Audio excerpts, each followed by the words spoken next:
Le fonds de commerce est un ensemble de biens meubles corporels et incorporels. Et la réunion de ces biens permet l'exercice d'une activité commerciale. Transférer cette activité consiste donc à céder l'ensemble des éléments clés qui composent le fonds de commerce. Il s'agit généralement des éléments incorporels suivants: la clientèle, l'achalandage, l'enseigne et le nom commercial, et évidemment le droit au bail. Il s'agit également de céder des éléments corporels, le matériel, l'outillage, la marchandise, les fichiers clients. Une cession de fonds de commerce peut être mise en place même si tous ces éléments ne sont pas réunis. En revanche, il ne peut y avoir de cession de fonds sans cession de clientèle, celle-ci étant l'élément clé sans laquelle le fonds de commerce ne peut exister. Pour mener à bien une cession de fonds de commerce, nos équipes en immobilier commercial vous assistent notamment pour réaliser les étapes suivantes: évaluer la valeur du fonds de commerce, instruire les pièces essentielles nécessaires à l'établissement d'une promesse de vente, lever les éventuelles conditions suspensives, rédiger l'acte définitif de cession et gérer enfin les formalités administratives qui comprennent l'enregistrement de la cession pour le compte du cessionnaire et la radiation auprès du centre de formalité des entreprises pour le compte du cédant.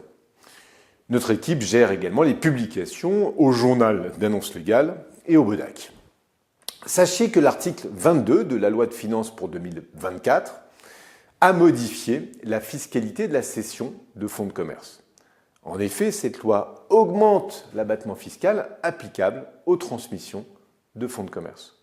L'abattement fiscal pour la transmission de fonds de commerce, fonds artisanaux, clientèle d'entreprises individuelles, fonds agricoles ou par action de société est désormais de 500 000 € alors qu'il était auparavant de 300 000 €. Cette mesure vise à encourager les transmissions internes et familiales en réduisant le coût fiscal des repreneurs. Pour bénéficier de cette réforme, le salarié cessionnaire doit remplir certaines conditions. Il doit disposer d'un contrat à durée indéterminée depuis au moins 2 ans et exercer à temps plein. Un autre aspect fondamental de cette réforme est l'obligation pour les repreneurs de continuer à exploiter l'entreprise pendant au moins 5 ans. Si cette condition n'est pas respectée, l'avantage de l'abattement fiscal peut être mis en question. Pourquoi cette exigence ? Eh bien, il s'agit dans l'esprit du législateur d'assurer la poursuite de l'activité du fonds de commerce. Le rachat du fonds ne devant plus être opéré à des fins purement spéculatives. Et cette évolution de la législation fiscale ouvre de nouvelles perspectives pour les transmissions de fonds de commerce.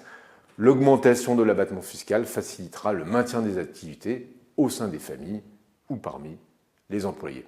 Cette augmentation participera à la stabilité économique et à la préservation des emplois.